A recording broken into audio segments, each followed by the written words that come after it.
Today, as we start our Advent series, we're going to look at just a sequence of messages that reflect on some subtler aspects of the birth narrative. Maybe some passages that we don't always look at, some pieces of the story that might go overlooked otherwise. Each week we'll take an Old Testament prophecy out of the book of Isaiah, and we'll pair it up with its New Testament fulfillment in either Matthew or Luke, looking at the birth story, the narrative that's there, and trying to understand better what God did and how it all fit together, what the plan was. Now, to help facilitate these reflections, we'll use some lesser-known Christmas carols as we go through. We just sang "Lo, how a rose ere blooming," and that matches up well with Isaiah chapter 11, which we'll read out of in just a few minutes, and Luke chapter 3, which we'll also read. But "Lo, how a rose ere blooming," I can't say that it's the most familiar carol out there. Was anybody familiar with it? This is normal. I know some people had said we sang it in show choir back in 1975, something like that. So it is familiar, and a lot of times it shows up in those choral types of settings. But it's a beautiful hymn. It's got those pauses that throw you off the first time through, right? But it's beautiful. It's almost got this haunting kind of feel to it. But it's very gentle all the same, very delicate. And none of these words, beautiful, haunting, gentle, delicate, would be words that you would typically associate with things that come out of the country of Germany. And that's where this comes from. This is a German hymn. And the original title is, I don't really know German, right? Es ist ein Rose entsprungen, something along those lines. This is the original hymn written way back, 1500s, 1580, something along those lines. But the Germans aren't known for their delicate sensibilities as a whole, for their tenderness. In fact, the German culture, the German language typically comes across as somewhat, I know a lot of us have German heritage and so forth, but it comes across a little abrasive, right? A little forceful. There's a little 1-minute video that kind of reinforces this. We'll go ahead and play that. Sorry. Avion. Aeroplane. Aero. Avion. Flugzeug. Surprise. Surprise. Sorpresa. Sorpresa. Überraschung. Papillon. Butterfly. Farfalla. Mariposa. Schmetterling. Stilo. Pen. Penna. Blume. Kugelschreiber. Marguerite. Daisy. Margarita. Margarita. Gänseblümchen. Ambulance. Ambulance. Ambulanza. Ambulancia. Krankenwagen. Science. Science. Niente. Ciencia. Naturwissenschaft. The great thing is, I don't think they exaggerated that at all. That's exactly how Germans speak all the time. So somewhat of a stereotype, we'll be honest. It might be exaggerated a bit. And yet, as discordant as that is, as it comes across as this mishmash of guttural, angry sounds, the language can also produce something very beautiful. And offer this quick clip from a German rendition of "Lo, how a rose." Nope. Es ist ein Rosensprungen aus einer Wurzel zart, als uns die alten sungen, vor Jessex die Art, und hat ein Blümlein bracht, mitten im kalten Winter, wohl zu der halben Nacht. Now, I don't mean to be too critical, but we didn't sound like that at all. That was gorgeous.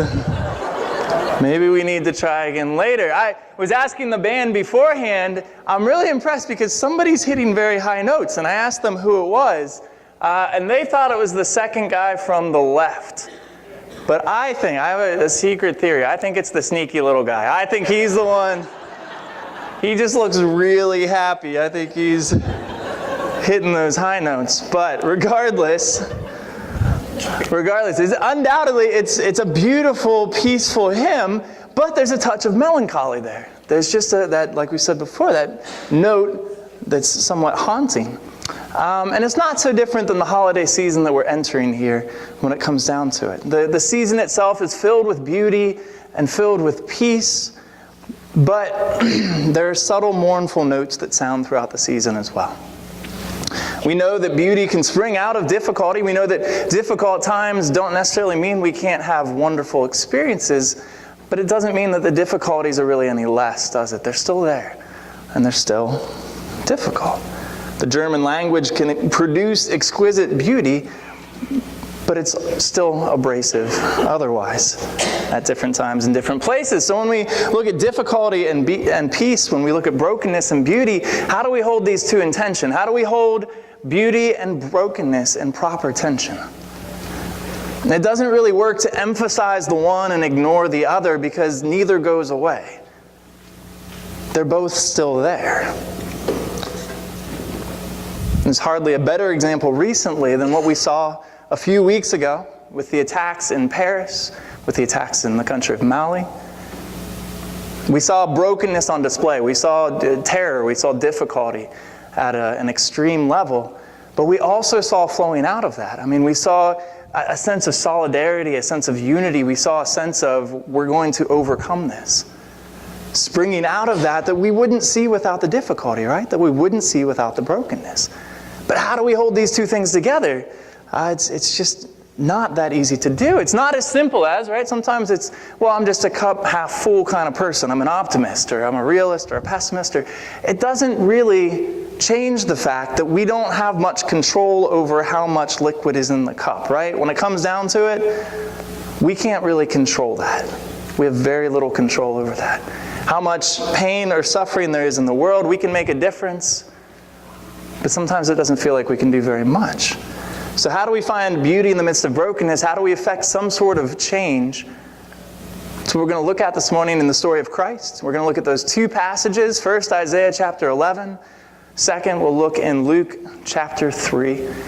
We'll try to see how these two fit together. It's not as obvious as it might be on the surface, but we'll read each and then we'll reflect back over them. So, Isaiah chapter 11 first. We'll do the first 5 verses.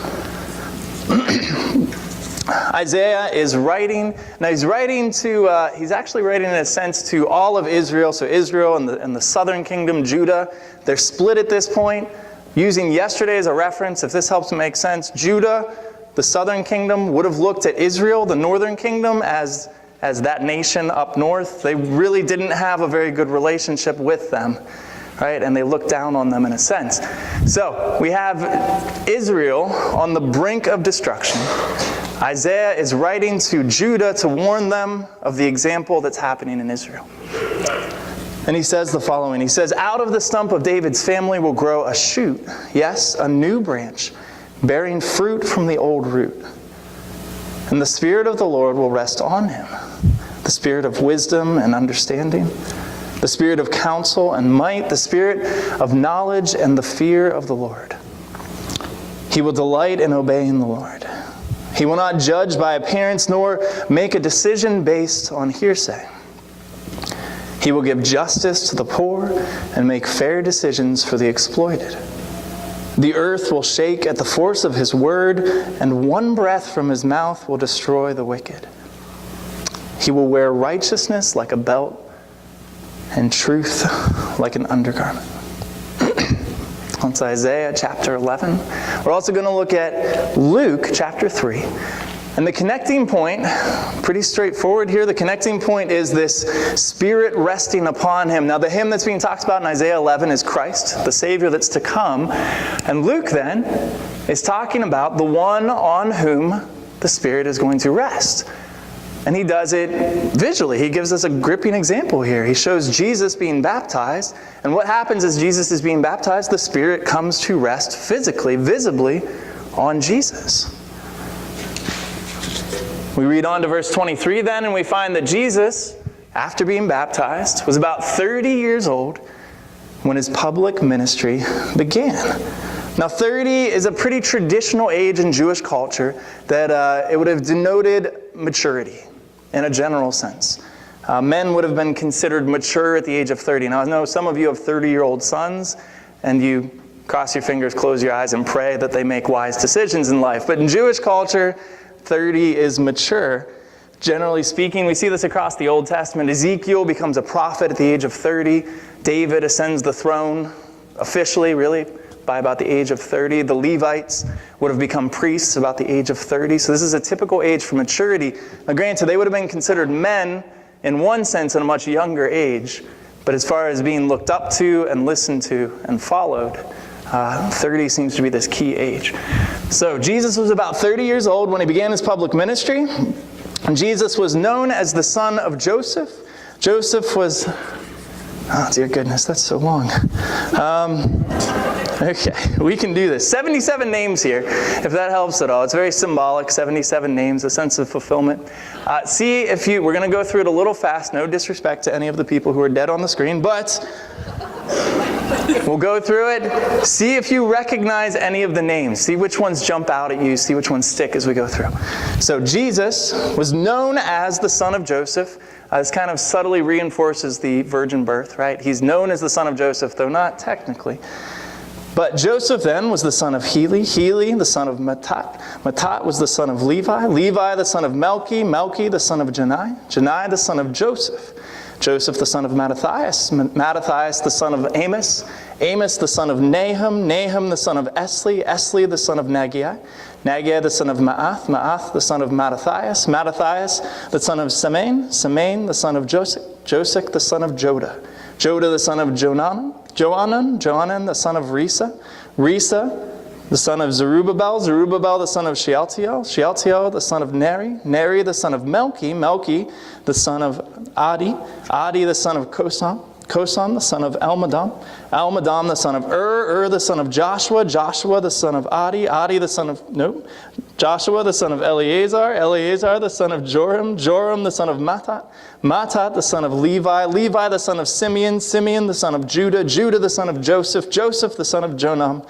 Jonam the son of Eliakim, Eliakim the son of Meliah, Meliah was the son of Menah, Menah the son of Mattata, Mattata the son of Nathan, Nathan the son of David, David the son of Jesse, Jesse the son of Obed, Obed the son of Boaz, Boaz the son of Salmon, Salmon the son of Nahshon, Nahshon the son of Aminadab, Aminadab the son of Admin, Admin the son of Arni, Arni the son of Hezron, Hezron the son of Perez, Perez the son of Judah, Judah the son of Jacob, Jacob the son of Isaac, Isaac the son of Abraham, Abraham the son of Terah, Terah the son of Nahor, Nahor the son of Serug, Serug the son of Reu, Reu the son of Peleg, Peleg the son of Eber, Eber the son of Shelah, Shelah the son of Canaan, Canaan the son of Arphaxad, Arphaxad the son of Shem, Shem the son of Noah, Noah the son of Lamech, Lamech the son of Methuselah, Methuselah the son of Enoch, Enoch the son of Jared, Jared the son of Mahalalel, Mahalalel the son of Kenan, Kenan the son of Enosh, Enosh the son of Seth, Seth the son of Adam, and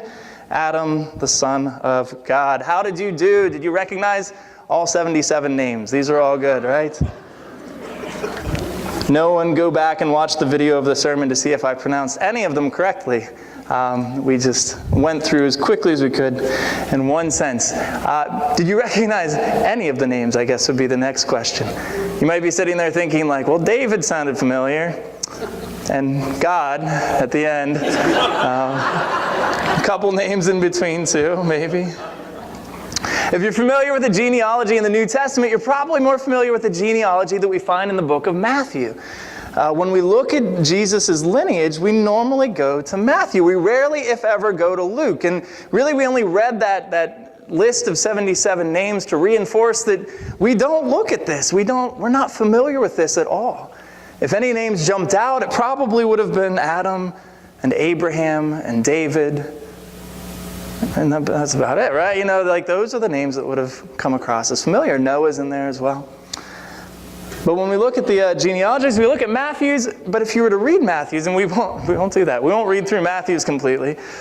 But if you were to read Matthew's in comparison with Luke's, you'd find maybe something slightly unsettling, a little bit startling. These are both family trees.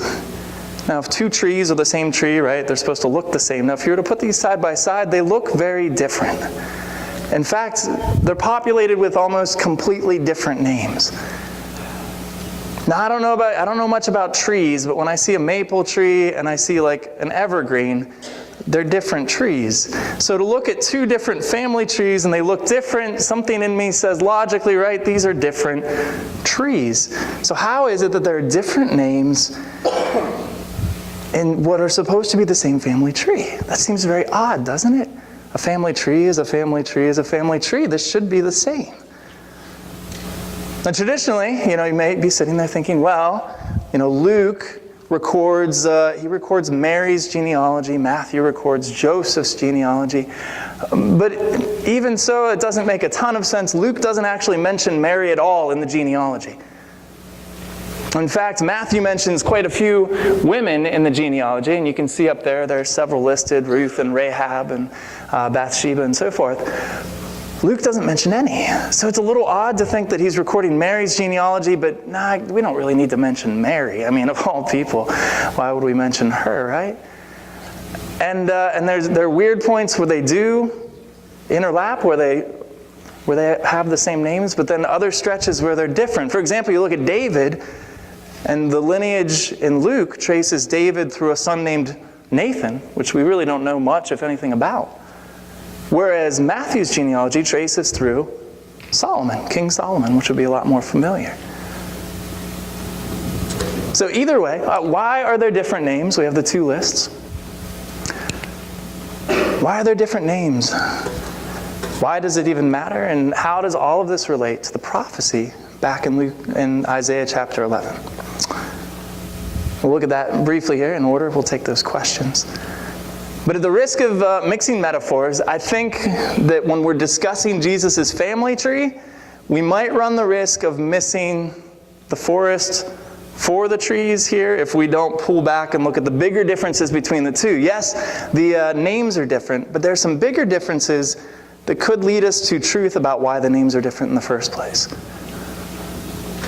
And we start out with most obviously, and it might not jump across right away, but when we pull back, we see that they start at different places. We have Matthew, who is he's a Jewish writer writing to a Jewish audience, and he decides, logically enough, he starts with the father of the Jewish people. Looking at Matthew's genealogy, he starts with Abraham and traces forward to Jesus. Now Luke's not Jewish. Luke is a non-Jew. He's writing not to a Jewish audience like Matthew, but to a Gentile audience, a non-Jewish audience. And he does the other way, right? He starts with Jesus. Jesus was the son of Joseph, so it seemed. And he traces back further than Matthew even starts. Matthew starts with Abraham, but Luke traces back to Adam. He traces back to the very beginning. Adam, who was the son of God. Adam didn't have a physical father. God breathed life into him out of the dust. So different starting points. And not just different starting points, but Matthew places his list at the very beginning of his gospel. You open up the New Testament, book of Matthew, chapter 1, verse 1, and it launches right in to a list of names. Luke, though, you notice we read Luke, the genealogy he has, and it's not until chapter 3. It's tucked away, verses 23 through 38. It's even after Jesus is baptized. He's 30 years old. Jesus hasn't even been born in Matthew's gospel, and we're listing names. But in Luke's gospel, we've had accounts of Zechariah and Elizabeth, Mary. They've taken Jesus to the temple. He's apparently grown up in wisdom and in stature. End of chapter 2. Chapter 3, we get accounts of John the Baptist, Jesus' baptism, and then we get the list. So they place the lists at different places. Matthew seems to be emphasizing Jesus' Jewish heritage, which makes sense as a Jew writing to Jews. But he's not just emphasizing his Jewish heritage, he's emphasizing his royal Jewish heritage. It's almost as if Matthew is looking back at the Old Testament story and saying, everything you've been taught leads up to this. Everything that we have been as a people leads up to this person, Jesus Christ. Luke, on the other hand, seems to be emphasizing physical descent. Luke is tracing back to the very start of all of humanity, not the start of the Jewish people, but Adam himself, where everyone comes from. Luke's writing to people who would not really have cared that Jesus fulfilled the promise to Abraham. They would have cared more that Jesus fulfills a promise that's going to include us too. They would have cared about good news that reached them. It's almost Luke's way of saying, hey guys, we're going to spend some time with Jesus reaching out to the Jewish people, but he's coming for us too. Bear with me. And this is where Luke writes the book of Acts then too, where the gospel spreads beyond the Jewish people and to all the nations. So why are the lists different? Like we said, it seems as if Matthew's tracing royal lineage, almost this stylized legal line of descent, in an attempt to stress Jesus as the king over Israel. While Luke is tracing the physical descent back to Adam to emphasize Jesus as Savior of all the world, all peoples. And how does this relate to the prophecy in Isaiah chapter 11? It's not obvious, right? This doesn't jump out and you're like, right, the branch. This makes complete sense now. It's interesting, but what's the necessity of these types of lists? It might be hard for us to see, but to the audience that Matthew was writing to the audience that Luke was writing to, whether Jew or Gentile, either one, looking at the list that we looked at this morning, they would have looked at that list and none of them would have looked at it and said, obviously, the one who's going to fix everything comes from this. This makes sense now. Like this obviously speaks of someone who's going to be the king over Israel, or in Luke's case, this obviously speaks of someone who's going to fix the human problem of brokenness and death. Both of the lines look like a wasteland in a certain sense. There are a few shining examples of righteousness, but they're overwhelmed by all of these examples of brokenness.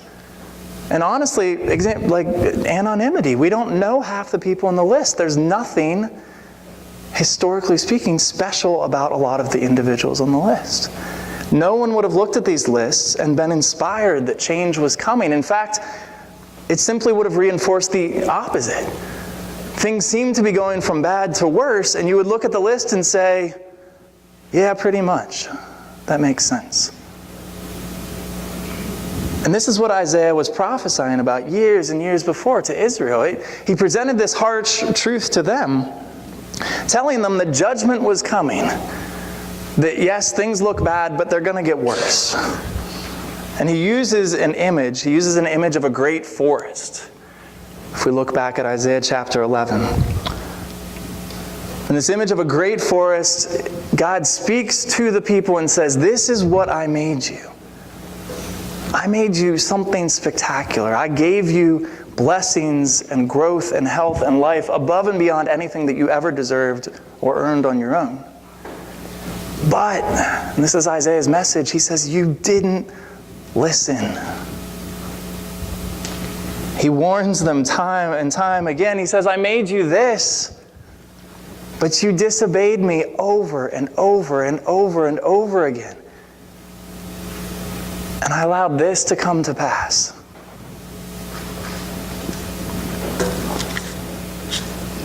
Judgment is portrayed, at least in Isaiah 11, it's presupposed here as having been this almost deforestation, the trees being cut down, burned down, lifeless stumps inhabiting what once used to be a vibrant area. And there's something somewhat hopeless about a stump, right? You look at a stump, especially something that looks like this, and you know that there used to be life there. You know that there used to be some hope, some aspiration, some direction, some growth, and yet that's gone.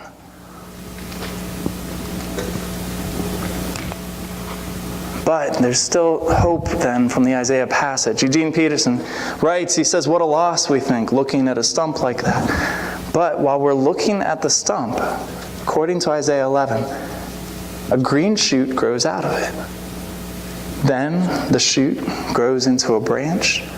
There's life in that root system still, and it's God's life.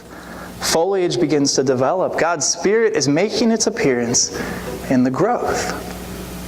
And this is what Isaiah is saying, the branch that grows out. And the word used for branch denotes something that typically would be thrown away or cut off or cast aside.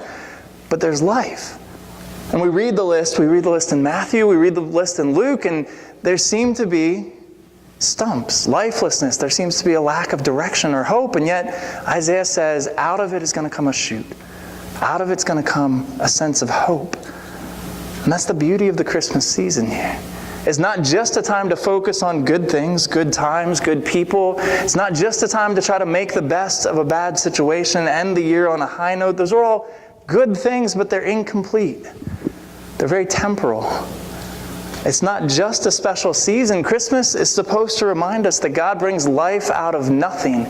He brings life out of nowhere, unexpectedly and miraculously.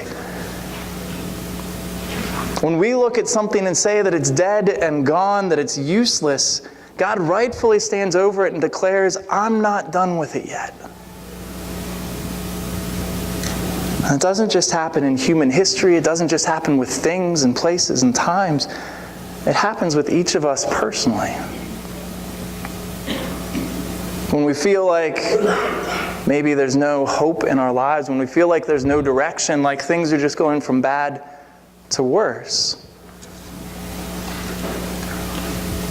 the shoot that grows out of the stump, the new branch bearing fruit from the old root, reminds us that there's hope in the midst of even those circumstances.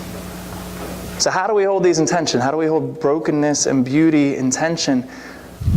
First, we need to recognize that sin, that brokenness is what it is. We don't need to diminish it or try to overlook it. It is absolutely against what God had intended for us.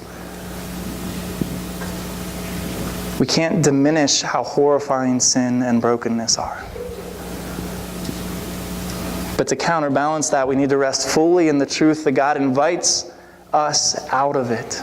That He saw it, that He sees it, that He knows what it is. And He invites us into more of Himself. That literally is God with us. That is Emmanuel. God clears away, Peterson goes on, said He clears away the dead wood in our lives, the consequences of sin, so that we can take ourselves seriously again, so that we can take Him seriously again, so that we can flourish. So if there's anywhere in your life where you're clinging to that dead wood, if there's anywhere where you're not focusing on the new life and the new growth that Christ has for us, but rather trying to fix it ourselves or do it ourselves or think that life's just going to magically appear if we just wait in our sin, our transgression, then we're misinformed, we're misdirected, and we're going to end up with nothing. Christ embodies hope amidst hopelessness. He promises beauty in the midst of brokenness. And it starts now, and it won't find its fulfillment in this life, but it will find its beginning. And that's the beauty of the Christmas season. That's the beauty of the branch bearing new fruit. The Son of God who came out of that mix of ungodly and godly people in the list in Luke's Gospel. A list that's filled with faceless figures, people who are complete unknowns, ordinary people who literally would have vanished from history if we didn't have them recorded in that list. But be encouraged that our own genealogies are likewise a blend of the good, the bad, and the broken. This is how God chooses to work in our lives, that our own spiritual stories are no different. God uses saints and villains, persons we love and persons we struggle not to hate, to develop our spiritual natures. He holds them in perfect tension, always for our good. Not that we always see it or understand it in this life, but always for our good. Are you willing to come to Christ to understand the beauty that he has for you amidst the brokenness of life. Let's pray.